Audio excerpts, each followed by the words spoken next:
على رسوله الكريم أما بعد فقد قال الله تبارك وتعالى في القرآن المجيد والفرقان الحميد أعوذ بالله من الشيطان الرجيم بسم الله الرحمن الرحيم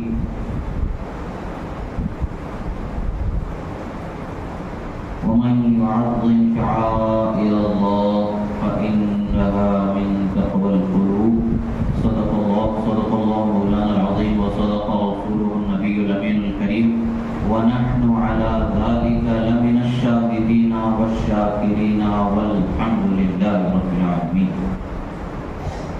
ایک مرتبہ عقیدت و محبت کے ساتھ درود شریف کا نذرانہ پیش کریں. اللہم صلی علی سیدنا نبینا مولانا محمد عدد ما فی علم اللہ صلاۃ دائمۃ بدوام ملک اللہ وعلی آلہ واصحابہ اجمعین. ایک مرتبہ اور نبی اور آل نبی پر درود شریف پڑھیں. اللہم صلی علی سیدنا نبینا مولانا محمد عدد ما فی علم اللہ صلاۃ دائمۃ بدوام ملک اللہ وعلی آلہ واصحابہ اجمعین. اللہ رب العزت کا بے پناہ شکر احسان کہ اللہ رب العزت نے اس کے حبیب صلی اللہ تعالی علیہ وسلم کے سچے چاہنے والوں میں اللہ نے ہمیں پیدا فرمایا. اس کے محبوب بندے اولیاء صالحین کاملین کی سچی محبت کرنے والا, ان کا ادب اور تعظیم کرنے والا اللہ نے ہمیں بنایا. یہ اللہ کا شکر و احسان ہے. اچھی توفیق مل جانا یہ اللہ کی رحمت ہے. نیکی کی توفیق مل جانا یہ اللہ کی رحمت ہے. اللہ نے ہمیں ایسی نیکی کی توفیق بخشی ہے جو ہمارے لیے آخرت میں راہ بخشش کی, راہ نجات کی ایک عظیم ضمانت ہے, جو اللہ کے ولیوں کی محبت اللہ نے ہمیں عطا فرمائی. اللہ کے ولی سے محبت کرنے والے دنیا میں بھی کبھی رسوا نہیں ہوتے, آخرت میں بھی رسوا نہیں ہوتے, اور حشر میں اللہ تعالیٰ کے انعام اور اکرام سے وہ مالا مال ہوتے ہیں, اللہ کی رحمتوں سے مالا مال ہوتے ہیں. اللہ تبارک و تعالیٰ نے بہت ساری نشانیوں کو پیدا فرمایا, بہت ساری چیزوں کو بطور نشانی ہمارے لیے مقرر فرمایا. اور نشانیوں میں سے مشہور نشانی اللہ نے جس کا قرآن مجید میں اپنی نشانیاں ہونے کا بیان فرمایا وہ ان الصفا والمروہ من شعائر اللہ فرمایا. بے شک صفا اور مروہ اللہ کی نشانیوں میں سے ہیں. صفا اور مروہ اللہ کی نشانیوں میں سے ہیں. آخر یہ صفا اور مروہ کیا ہیں؟ تو صفا اور مروہ تو پہاڑ ہیں جس کو اللہ تبارک و تعالیٰ نے اپنی نشانی بنائے. اب اگر ہمیں اس کے فلسفے کو جاننے کی ضرورت ہے, جاننے کی کوشش ہم جب کریں گے تو ہمیں سمجھ میں آئے گا آخر صفا اور مروہ کو اللہ تبارک و تعالیٰ نے اپنی نشانی کیوں متعین فرمایا. آخر ان دو پہاڑوں میں ایسی کون سی خوبیاں ہیں کہ جس کی وجہ سے اللہ نے اسے اپنی نشانی بنایا؟ کیا ان پہاڑوں کو سونے کا پہاڑ اللہ نے بنایا ہے؟ ہرگز نہیں, وہ بھی عام سے پہاڑ ہیں جیسے دوسرے پہاڑ ہیں. اور بھی جگہوں پر ہم دیکھتے ہیں رسول خدا صلی اللہ تعالی علیہ وسلم کا فرمان ہے کہ احد کا پہاڑ ہے. سرکار صلی اللہ علیہ وسلم فرماتے ہیں کہ احد کا پہاڑ ہمیں چاہنے والا, ہم سے محبت کرنے والا ہے. اللہ کے رسول صلی اللہ تعالی علیہ وسلم نے اپنی محبت کی سرفرازی جو اللہ تعالیٰ نے مخلوق کو بخشی ہے, وہ مخلوق جو بول نہیں سکتی جیسے پہاڑ ہیں, اللہ کے رسول صلی اللہ علیہ وسلم نے اس کی محبت کی گواہی عطا فرمائی. فرمایا یہ احد کی جو پہاڑی ہے یہ ہم سے محبت کرنے والی پہاڑی ہے, ہمیں چاہنے والی پہاڑی ہے. اللہ نے اس پہاڑ کی محبت, اللہ کے رسول نے اس پہاڑ کی محبت کا ذکر فرمایا. اور اللہ نے دو پہاڑوں کو اپنی نشانی فرمائی, صفا اور مروہ کو. آخر صفا میں وہ کیا خوبی ہے, مروہ میں وہ کیا خوبی ہے کہ اللہ تبارک و تعالیٰ نے اسے اپنی نشانی بنائی؟ ہمیں دیکھنے کی ضرورت پڑے گی, سمجھنے کی ضرورت پڑے گی کہ آخر نشانی کا یہ شرف اللہ تبارک و تعالیٰ نے ان پہاڑوں ہی کو کیوں عطا فرمایا. ظاہر سی بات ہے کہ وہ بھی دوسرے پہاڑوں کی طرح ہے, اور دوسرے پہاڑوں کی طرح جیسے حجر اسود کا ہم نشان نام لے لیں, تمام پتھروں میں حجر اسود کا جو پتھر ہے یہ حجر اسود کا وہ پتھر ہے جو جنت سے لایا گیا ہے. تو الحمدللہ جنت سے اتارا گیا ہونے کی وجہ سے اس کی شان ہے. یہ بات سمجھ میں آتی ہے کہ جنت سے اتارے جانے کی وجہ سے اس کی شان و عظمت ہے. بے شک یہ بات سمجھ میں آتی ہے صفا اور مروہ جنت سے اتارے ہوئے پہاڑ نہیں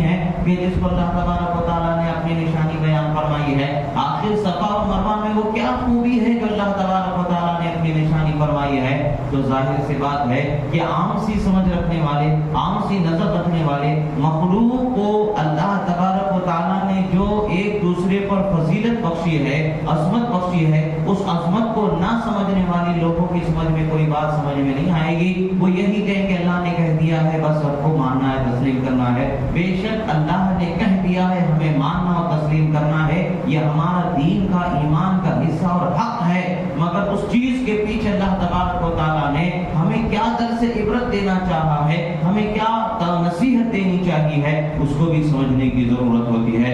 صفا اور مروہ کے یہ دونوں پہاڑ، حضرت بی بی ہاجرہ رضی اللہ تعالی عنہ، حضرت اسماعیل علی نبینا علیہ السلام کی والدہ ماجدہ، حضرت اسماعیل علیہ السلام اللہ کے پیغمبر کو پانی پلانے کی جستجو میں، پانی کی تلاش میں، صرف اور صرف اللہ کے پیغمبر کو پانی پلانے کے لیے، صرف اور صرف اللہ کی رضا میں اس لقدق میدان میں تنہا رہ جانے کی وجہ سے ان پہاڑوں پر دوڑ لگانا، بے قرار ہو جانا، بے چین ہو جانا اللہ کو اتنا پسند آیا، اتنا پسند آیا کہ ان دو پہاڑوں کو اپنی نشانیاں اللہ نے بنا دیا۔ اللہ نے سرفرازی عطا فرما دی، ان دونوں پہاڑوں کو بتا دیا کہ اے دنیا کے دیگر پہاڑوں سنو، تمہاری عظمت صفا اور مروہ کے برابر نہیں ہو سکتی۔ کیوں نہیں ہو سکتی؟ کہ تم پر ہاجرہ نے دوڑ نہیں لگائی ہے، تم پر اسماعیل علیہ السلام کے پانی پلانے کی جستجو نہیں کی گئی ہے۔ اللہ تبارک و تعالیٰ نے گویا کہ یہ پیغام دے دیا، جہاں میرے محبوب بندوں کی عزت کی جاتی ہے اس مقام کو میں عزت والا بنا دیا جاتا۔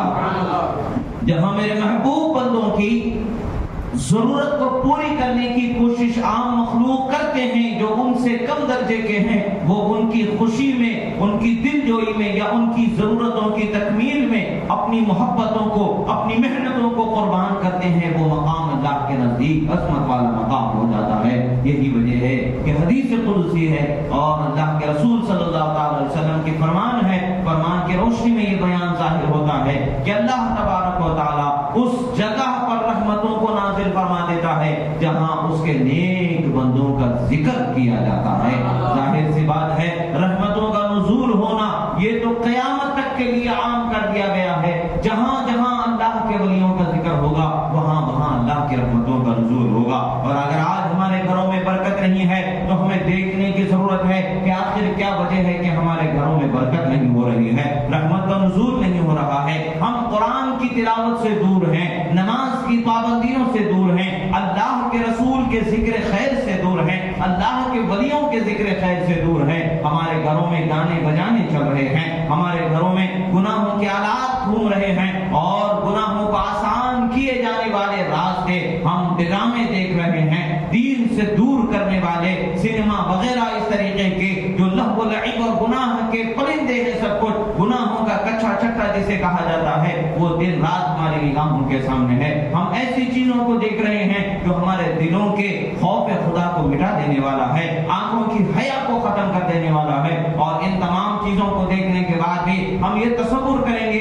ان تمام چیزوں میں اپنے دل لگانے، دل بسرنے کے بعد بھی ہم یہ تصور کریں کہ ہمارے گھروں میں برکتیں ہو جائیں، رحمتیں ہو جائیں، تو یہ کیسے ہو سکتا ہے؟ ہمیں اپنے آپ کو دیکھنے اور جھنجھوڑنے کی ضرورت ہے کہ ہم رحمت کے طلبگار ہیں مگر طلبگار رحمت بننا نہیں چاہ رہے ہیں۔ جو رحمت کے طلبگار ہوتے ہیں اس طریقے کے نیک بندے بننے کی ہم کوشش نہیں کر رہے ہیں۔ یہی وجہ ہے کہ ہمارے گھروں میں برکتیں نہیں ہیں۔ اللہ کے نبی کی محبت میں جس پہاڑ پر دوڑنا ہو گیا، اس پہاڑ کو اللہ تعالیٰ نے دنیا کے سارے پہاڑوں میں عظمت عطا فرما دی ہے، وہ صفا اور مروہ کو اپنی نشانی بتا دیا ہے۔ اور اسی طریقے سے جہاں اللہ کے ولیوں کا ذکر ہوتا ہے وہاں اللہ نے رحمتوں کے نزول کا بیان فرما دیا۔ ظاہر سی بات ہے ہم نے اپنے گھروں میں رحمتوں کا ذکر، رحمتوں کو پانے کا سلیقہ ہم نے چھوڑ دیا ہے۔ ایک زمانہ تھا گھر میں جب بھی ہوتے تھے بچوں کو بڑے گھر کی جو بوڑھی عورتیں ہوتی تھیں غوث پاک کا ذکر سنایا کرتی تھی، خواجہ پاک کا ذکر سنایا کرتی تھی، امام احمد کبیر کا ذکر سنایا کرتی تھی اور دیگر اولیاء کرام کی زندگی کے واقعات سنایا کرتے تھے اور بچوں کو نصیحت دیا کرتے تھے،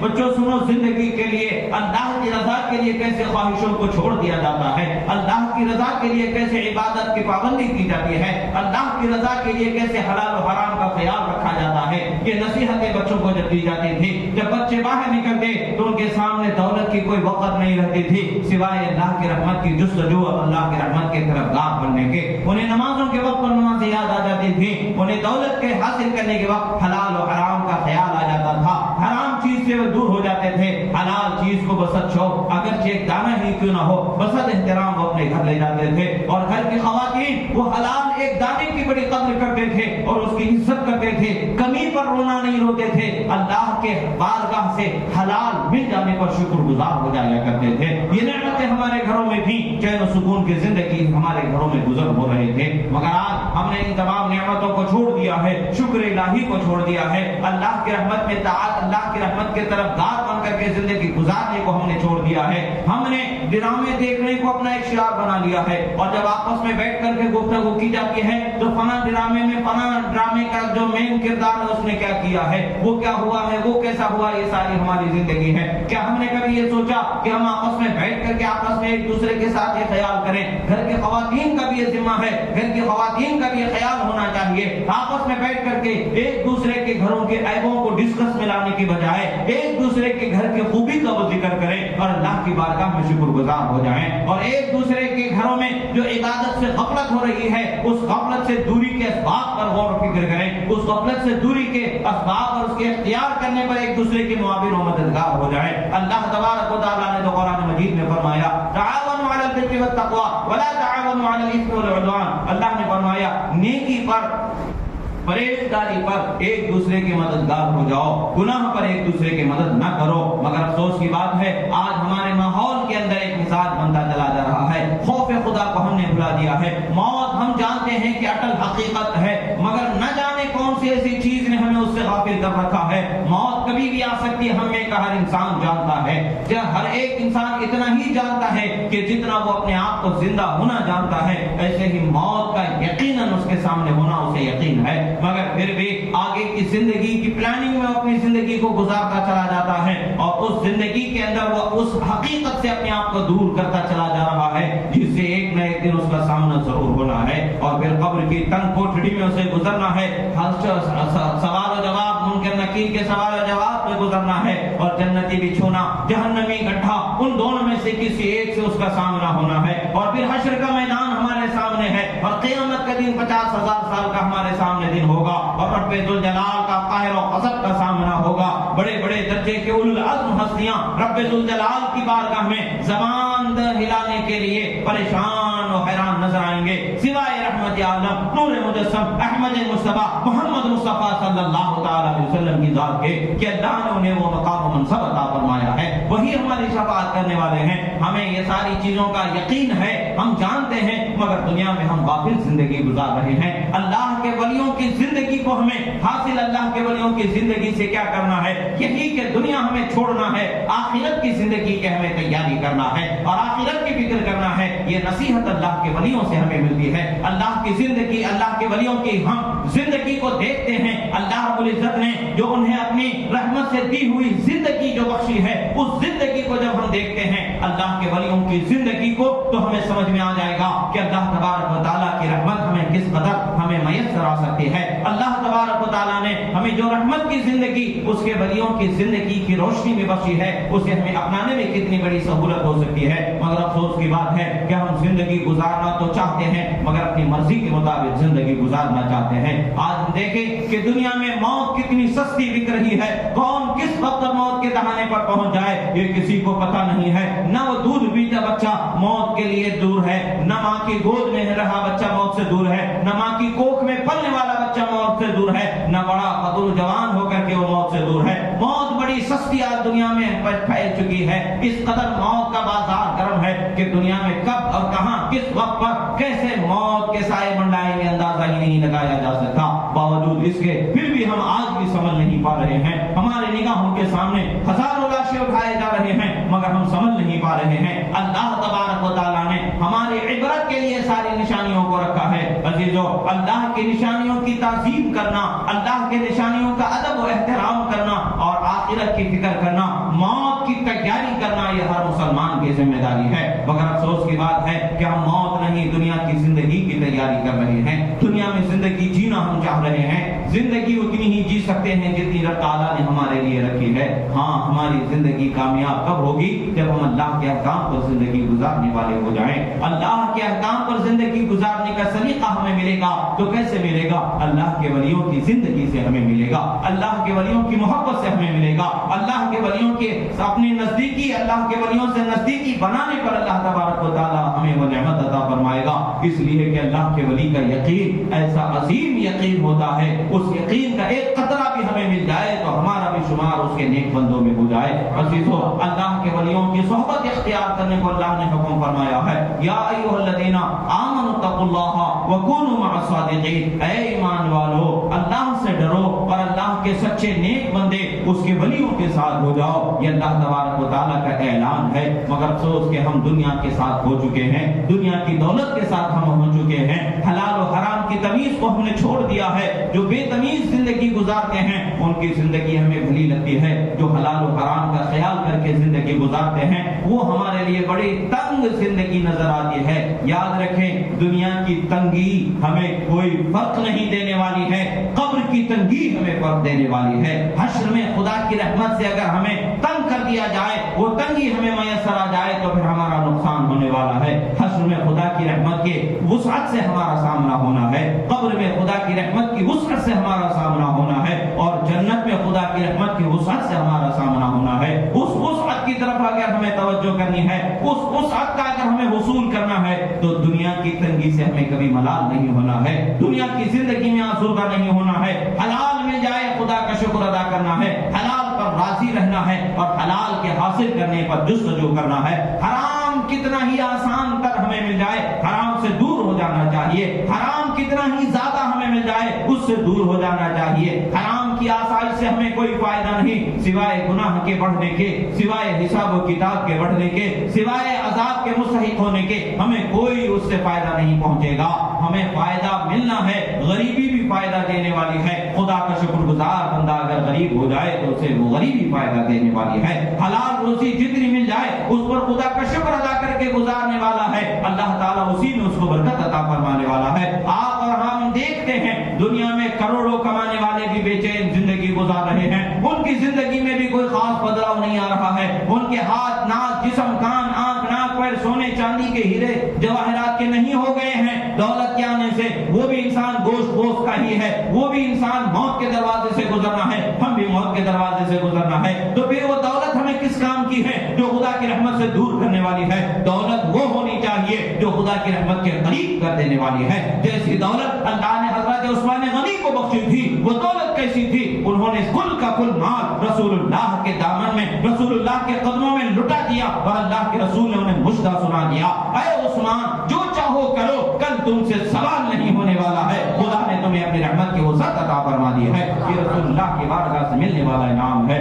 دولت وہ جو خدا کی رحمت دلا دے، نعمت وہ جو خدا کی رحمت دلا دے، غربت وہ جو خدا کی رحمت دلا دے۔ نہ غربت خدا کی رحمت سے دور کرنے والی فائدہ مند ہے، نہ دولت خدا کی رحمت سے دور کرنے والی فائدہ مند ہے، نہ نعمت خدا کی رحمت سے دور کرنے والی فائدہ مند ہے، بلکہ ہمیں دنیا میں حقیر اور پریشان زندگی دینے والی یہ چیزیں ہیں۔ عزیزو، اللہ تبارک و تعالیٰ نے ہمارے لیے دنیا میں عبرت کے موقع رکھے ہیں، نصیحت کے موقع رکھے ہیں، اور ہمارے لیے راہ ہدایت کی روشن چراغ اللہ تعالیٰ نے رکھے ہیں۔ ان کے نقش قدم پر اگر ہم چلیں گے زندگی میں یقیناً کامیابی ہمارے قدم چومنے والی ہوگی۔ اللہ تبارک و تعالیٰ نے صفا اور مروہ کی عظمتوں کو بتا دیا، یعنی جو میرے پیغمبر کی محبت میں جن پہاڑوں پر اپنی محبتوں کو لٹایا گیا ہے، جن پہاڑوں پر اپنی عظمتوں کو قربان کیا گیا ہے، وہ پہاڑ میرے نظر میں بڑی عظمت والے ہو جاتے ہیں۔ اور پھر اللہ تعالیٰ فرماتا ہے جو اللہ کی نشانیوں کی تعظیم بجا لاتے ہیں، جو اللہ کی نشانیوں کا ادب و احترام کرتے ہیں،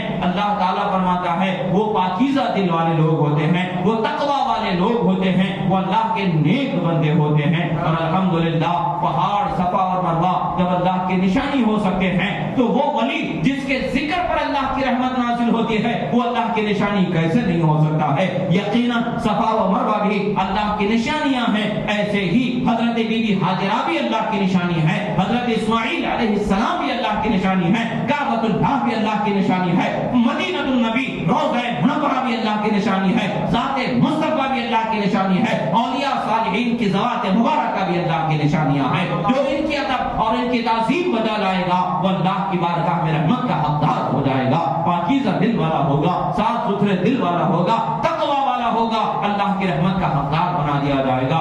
اور تو اور اللہ کے رسول صلی اللہ تعالی علیہ وسلم کا فرمان گرامی ہے، ارشاد گرامی ہے، اللہ کے رسول صلی اللہ تعالی علیہ وسلم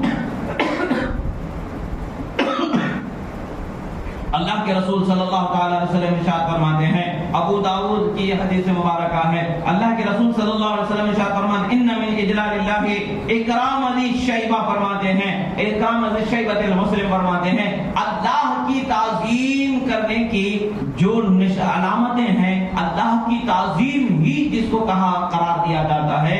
اب مثال کے طور پر اللہ تبارک و تعالیٰ کی تعظیم کہلائی جانے والی کچھ چیزیں ہوتی ہیں، حالانکہ فی نفس ہی ان چیزوں کو دیکھا جائے گا تو وہ اللہ کی ذات سے ان کا تعلق نہیں ہوتا ہے، وہ مخلوق ہیں۔ وہ مخلوق جس طریقے سے مثال کے طور پر دیکھیں، اللہ کے رسول صلی اللہ علیہ وسلم کا یہ فرمان بتاتا ہے، مسلمان عمر دراز شخص کی تعظیم کرنا گویا کہ وہ اللہ کی تعظیم کرنا ہے۔ اب یہاں پر مسلمان جو بوڑھے شخص ہیں، عمر دراز ہیں، یہ اللہ کے مخلوق ہیں، یہ تو خدا ہے نہیں، یہ تو اللہ ہے نہیں کہ ان کی تعظیم کرنا اللہ کی تعظیم ہو جائے، نہیں، مگر بندے کو اللہ تبارک و تعالیٰ نے ایک سلیقہ دے دیا ہے، اس سلیقے پر عمل کرنے والا گویا کہ اللہ کے حکم پر عمل کرنے والا ہو کر کے، اللہ کے بیان، اللہ کے فرمان پر عمل کرنے والا ہو کر کے اللہ کی رضا میں چونکہ وہ کام کرتا ہے، گویا کہ وہ کام اس کا اللہ کے لیے ہی کرنا ہو جائے گا۔ اسی طریقے سے فرمایا گیا، اللہ کے رسول صلی اللہ علیہ وسلم فرماتے ہیں، ایک مسلمان بوڑھے شخص کی تعظیم کرنا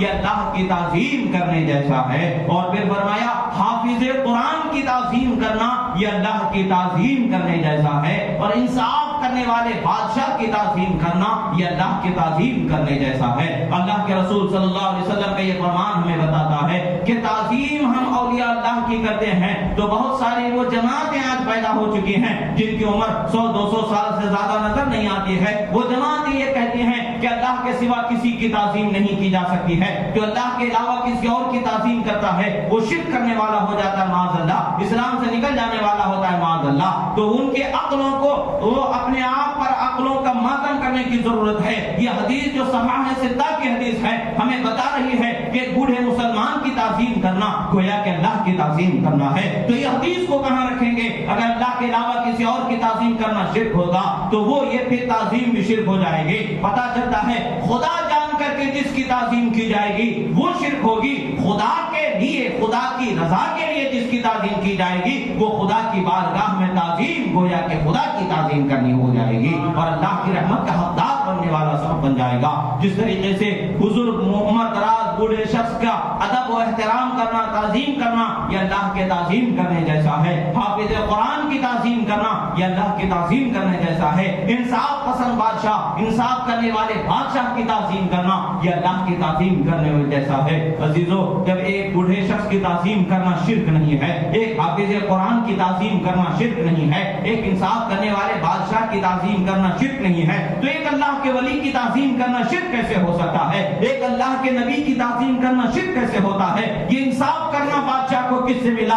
اللہ کے نبی اور اللہ کے ولیوں سے اسے ملا ہے، اسی وجہ سے بادشاہ کی عزت ہو گئی ہے۔ بادشاہ خود نبی نہیں ہے، بادشاہ خود ولی نہیں ہے، انصاف کرنے والا ہو گیا ہے۔ وہ انصاف کرنے والا کیسے ہوگا؟ جب اللہ کے ولیوں کے طریقے پر چلے گا، جب نبیوں کے طریقے پر چلے گا تب وہ نیک ہو جائے گا۔ جس کے طریقے پر چلنے والوں کو یہ اللہ تبارک و تعالیٰ کی بارگاہ میں نام ہے۔ اب حافظ قرآن ہے، حافظ قرآن کی تعظیم کرنا شرک نہیں ہے، کیوں کہ وہ اللہ کے کلام کا، قرآن مجید کا حافظ ہو گیا ہے۔ تو جب حافظ قرآن کی تعظیم کرنا شرک نہیں ہو سکتا ہے تو وہ ذات جس پر قرآن کو اللہ نے نازل فرمایا ہے، ذات مصطفیٰ کی تعظیم شرک کیسے ہو سکتی ہے؟ پتہ یہی چلتا ہے کہ اللہ کی رضا کے لیے اللہ کے محبوب بندوں کی تعظیم کی جانا شرک نہیں بلکہ ثواب کا ذریعہ ہوتا ہے، اللہ کی بارگاہ سے رحمت کا ملنے کا سبب ہو جاتا ہے اور اللہ کی بارگاہ سے نعمتوں کے ملنے کا سبب ہو جاتا ہے۔ ہاں رہی بات جو انسان خدا سمجھ کر کے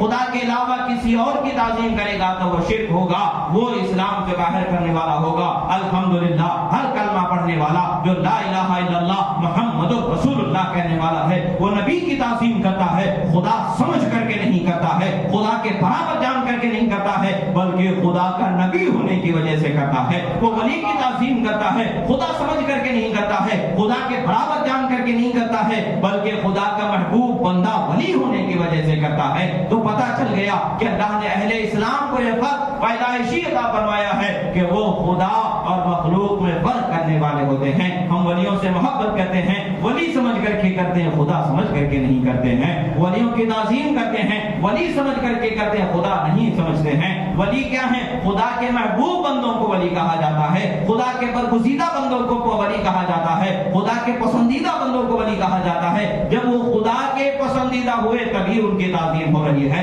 خدا کے محبوب ہوئے تبھی ان کی تعظیم ہو رہی ہے۔ یعنی ولی کی تعظیم بھی خدا کی تعظیم ہی سے ہے، ولی کی محبت بھی خدا کی محبت ہی سے ہے، اس لیے کہ وہ خدا کے محبوب ہیں، وہ ہمارے محبوب ہیں۔ خدا ان کا مقام بخشا ہے، اس لیے ہم ان کی ادب و احترام کرتے ہیں۔ خدا نے انہیں عزت و رفعت کرامت عطا فرمائی ہے، اس لیے ہم ان کی تعظیم و توقیر بجا لاتے ہیں۔ جب ایک حافظ قرآن کی تعظیم کی جا سکتی ہے تو ولی کی تعظیم کیوں نہیں کی جا سکتی ہے؟ ایک بادشاہ انصاف پسند ہے، اس کی تعظیم کی جا سکتی ہے، تو پھر ایک نبی کی تعظیم کیوں نہیں کی جا سکتی ہے؟ الحمدللہ یہ اہل اسلام کا طریقہ صدیوں سے قرآن و سنت کی روشنی میں ہمارے سامنے ظاہر ہے کہ اللہ کے محبوب بندوں کی تعظیم کرنا یہ دین اسلام کے عین دین اسلام میں سے ہے، دین اسلام کی سچی چیزوں میں سے ہے۔ یہ من گھڑت جھوٹی بنائی ہوئی بڑھائی ہوئی موضوع جھوٹی چیزوں میں سے نہیں ہے، بلکہ اسلام ہی کا ایک حصہ ہے کہ اسلام کے اولو العزم ہستیوں کی تعظیم بجا لائی جائے۔ اللہ نے قرآن مجید میں ارشاد فرمایا وَلِلَّهِ الْعِزَّةُ وَلِرَسُولِهِ وَلِلْمُؤْمِنِينَ، فرمایا اللہ ہی کے لیے عزت ہے، اللہ کے رسول کے لیے ہے اور مومنوں کے لیے عزت ہے۔ یہ آیات مبارکہ ہمیں بتاتے ہیں کہ اللہ کی عزت اللہ ہونے کی وجہ سے ہے، اللہ کے رسول کی عزت وہ اللہ کے رسول ہونے کی وجہ سے ہے، مومن کی عزت اللہ اس کے رسول پر ایمان لانے کی وجہ سے ہے۔ یہ عزتیں اگرچہ فرق ہے مگر عزت سب کو بخشی گئی ہے۔ اللہ تبارک و تعالیٰ نے عزت اللہ کے محبوب بندوں کو عطا فرمایا ہے، مومنوں کو عطا فرمایا ہے۔ اب مومن بندے میں گنہگار بندہ بھی ہوتا ہے، نیکوکار بندہ بھی ہوتا ہے، مگر ہر مومن بندے کو اللہ نے ایمان کی وجہ سے عزت بخشی ہے۔ جب ایک گنہگار مومن بندہ عزت والا ہو سکتا ہے، پھر ایک اللہ کا نیک بندہ، ایک اللہ کا محبوب بندہ جو اللہ کا ولی ہے وہ عزت والا کیسے نہیں ہو سکتا ہے؟ الحمدللہ اللہ تبارک و تعالیٰ نے ہر چیز کو قرآن میں واضح بیان فرما دیا، ہر تعلیم کو قرآن میں واضح بیان فرما دیا ہے، مگر بات یہ ہے کہ سمجھنے کے لیے اپنے دل کو صاف و ستھرا کرنے کی ضرورت ہے، سمجھنے کے لیے اپنی نگاہوں کو پاکیزہ بنانے کی ضرورت ہے، سمجھنے کے لیے اپنی فکر و نظر کو سنبھالنے کی ضرورت ہے۔ شیطانی وسوسوں کے پیچھے پڑ کر کے اپنی طرح سب کو سمجھ کر کے زندگی جینے کے لیے ہر ایک کو اپنے آپ پر تصور کر کے سمجھنے کی کوشش کریں گے، وہ کبھی کامیاب نہیں ہو سکتے، اس لیے کہ ہمارا کوئی وجود ہی نہیں ہے، ہماری کوئی حقیقت ہی نہیں ہے کہ ہم اپنے آپ پر دوسروں کا تصور کریں، دوسروں کا قیاس کر کے دوسروں کی مقام و منزلت کو سمجھنے کی کوشش کر سکیں۔ عزیزو اللہ نے اپنے محبوب بندوں کو بہت بلند و بالا مقام عطا فرمایا ہے، انہیں اپنی نشانیوں میں سے اللہ تبارک و تعالیٰ نے رکھا ہے، اور اللہ کی نشانیوں میں سے اللہ کی جو نشانیاں ہیں ان کی تعظیم کرنے والے نیک لوگ ہوتے ہیں، پاکیزہ لوگ ہوتے ہیں، پاکیزہ دل والے لوگ ہوتے ہیں، تقوی والے لوگ ہوتے ہیں۔ قرآن کی یہ گواہی ہمیں کافی ہے، اللہ کا شکر ہے کہ ہم صفا و مروہ کی بھی تعظیم کرنے والے ہیں۔ صفا و مروہ کی عزت جن کے قدموں سے ہوئی وہ حضرت بی بی ہاجرہ کی بھی تعظیم کرنے والے ہیں، اور وہ بی بی ہاجرہ کا یہ مقام جن کی ماں بننے کی وجہ سے ہوا وہ حضرت اسماعیل علیہ نبینا علیہ السلام ہی کی بھی ان کی بھی تعظیم کرنے والے ہیں، حضرت ابراہیم کی تعظیم کرنے والے ہیں، حضرت موسیٰ علیہ السلام کی تعظیم کرنے والے ہیں، حضرت عیسیٰ علیہ السلام کی تعظیم کرنے والے ہیں۔ کم و بیش 1,24,000 انبیاء کرام جو اللہ تعالیٰ نے بھیجا، ہر نبی کی تعظیم کرنے والے، ہر نبی پر ایمان رکھنے والے، ہر نبی نبی کو اللہ کا نبی جاننے والے اور آخری نبی جن کے بعد کوئی نبی پیدا نہیں ہوگا محمد رسول اللہ خاتم النبیین ماننے والے اللہ نے ہمیں بنایا ہے. یہ اللہ کا شکر ہے, یہ نعمت اللہ تبارک و تعالیٰ نے ہمیں بخشی ہے. عزیزو, ہمیں اسلام نے مروت سکھایا ہے, رحمدلی سکھائی ہے, ظلم سے ہمیں بچایا ہے. چاہے ظلم کوئی بھی ہو, کسی پر بھی ظلم نہیں کر سکتے ہیں. ظالم کو اللہ تعالیٰ نہیں پسند فرماتا ہے. ظلم کرنے والا وہ جس قوم پر بھی ظلم کرے گا وہ ظالم ہی کہلائے گا, چاہے وہ اپنوں پر کرے چاہے پراؤں پر کرے, جس پر بھی کرے وہ ظالم ظالم ہی ہوگا. الحمدللہ اہل اسلام کو اللہ تبارک و تعالیٰ نے ظلم سے محفوظ رکھا ہے. مسلمان ظلم نہیں کرتے ہیں. مظلوم آج 1400 صدیوں سے مسلمانوں ہی پر ظلم ہوتا رہا ہے, اور مسلمان ہی مظلوم ہیں, اور مسلمانوں ہی پر ساری دنیا کی طاقتیں اپنے ظلم و دبدبے کو بیٹھانا چاہتی ہیں. مگر کیا بات ہے, وہ کیا دبے جس پہ حمایت کا ہو پنجا تیرا, شیر کو خطرے میں لاتا نہیں کتا تیرا. جب اللہ کے ولیوں کے در پر پلنے والوں کی یہ شان ہے تو اللہ کی محبت میں جینے والے ولیوں کی کیا شان ہوگی. فنا باللہ فنا بالرسول کا درجہ پانے والے عظیم ہستیوں کا کیا مقام ہوگا. ان عظیم ہستیوں کا مقام ہے کہ دنیا میں آج ہمارا اور آپ کا وجود باقی ہے انہی کے قدم کی برکتوں سے, انہی کی یقین کی عظمتوں کے صدقے میں اللہ تبارک و تعالیٰ نے, انہی کے ایمان کی عظمتوں کے صدقے میں اللہ تعالیٰ نے